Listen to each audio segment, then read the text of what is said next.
અમદાવાદના GSC bank auditorium ખાતે ઈએસએસએ દ્વારા સિવિલ અને ફોરેસ્ટ સર્વિસના તેજસ્વી ઉમેદવારોનું સન્માન કરાયું. Association of SPIPA students alumni દ્વારા અમદાવાદના જીએસસી બેંક ઓડિટોરિયમ ખાતે વર્ષ 2023 અને 2024ની ભારતીય સિવિલ સર્વિસ અને ફોરેસ્ટ સર્વિસ પરીક્ષામાં ઉત્તીર્ણ થયેલા કુલ 61 તેજસ્વી ઉમેદવારોના સન્માન સમારોહ અને વાર્ષિક મિલન કાર્યક્રમનું આયોજન કરવામાં આવ્યું.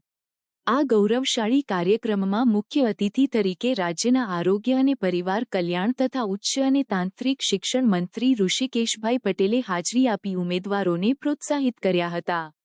આ પ્રસંગે ઋષિકેશભાઈ પટેલે જણાવ્યું કે સ્પીપાની ઉજ્જવળ યાત્રા એક અભૂતપૂર્વ પડાવે પહોંચી છે. એક પછી એક આગવી સિદ્ધિ હાંસલ કરીને સ્પીપાએ ગુજરાતના યુવાનોને સિવિલ સર્વિસ પસંદ કરવાની ઉમદા પ્રેરણા આપી છે.